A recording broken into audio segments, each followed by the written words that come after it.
Welcome to the podcast. Today we're diving into a fascinating study about how rejuvenating the brain's drainage pathways can actually enhance memory in aging subjects, specifically in mice. Yeah, that's absolutely intriguing. So, what exactly were the researchers looking at? They focused on the meningeal lymphatic vessels, the vessels that drain waste from the brain. And they discovered that by boosting these vessels, they improved waste clearance, which then helped restore memory. So, basically, instead of trying to get drugs across that pesky blood-brain barrier, they're going after the building's cleaning crew outside the brain, right? Exactly. They rejuvenated the lymphatic vessels, which, improved the removal of waste products. It's like when you unclog a drain at home and suddenly everything flows out better. Yeah, makes sense. And I'm guessing there's more to it than just getting rid of garbage? Absolutely. The treatment also reduced levels of IL-6, an inflammatory protein that basically messes with neuronal communication. With lower IL-6, the neurons could talk to each other more effectively, sort of like turning down background noise to hear a clear conversation. Right on. That's pretty cool. But wait, is there any critique on bypassing the blood-brain barrier by working on the vessels outside?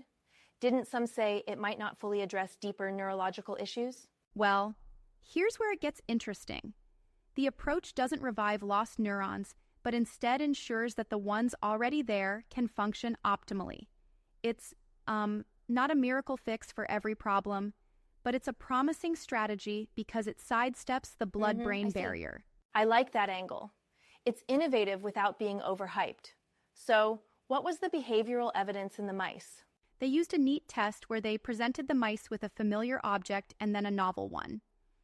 The mice with the rejuvenated lymphatics spent significantly more time exploring the new object, which directly correlates with improved memory.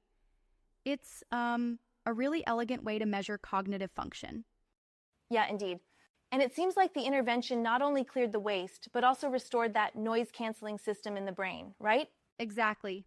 When IL-6 levels drop, neurons regain balance. It's like fine-tuning a radio so that you pick up the right station instead of static. Absolutely, that analogy works. I've got to say, though, while this research in mice is compelling, how do you think it translates to human aging? That's a great point. The study lays the groundwork for potential therapies in humans by targeting a system that's more accessible than the brain itself. Of course, further research is needed, but it opens an exciting new frontier. Indeed, promising but cautious. And it seems like the research also ties into broader issues of neurodegeneration, like Alzheimer's and Parkinson's, where waste buildup could be a contributing factor. Yes, it's a fresh perspective on age-related decline. By simply enhancing the body's natural waste management system, we might delay or prevent cognitive decline. Right, it's all about maintenance, isn't it? Absolutely. It's a reminder that sometimes boosting our internal housekeeping might just be the key to a healthier brain. Precisely. And kudos to the researchers at Washington University for pushing the envelope on neuroimmunology. Their work gives us hope for non-invasive treatments that might one day benefit millions. That's something to be excited about. Thanks for breaking that down. I'm already looking forward to where this research goes next.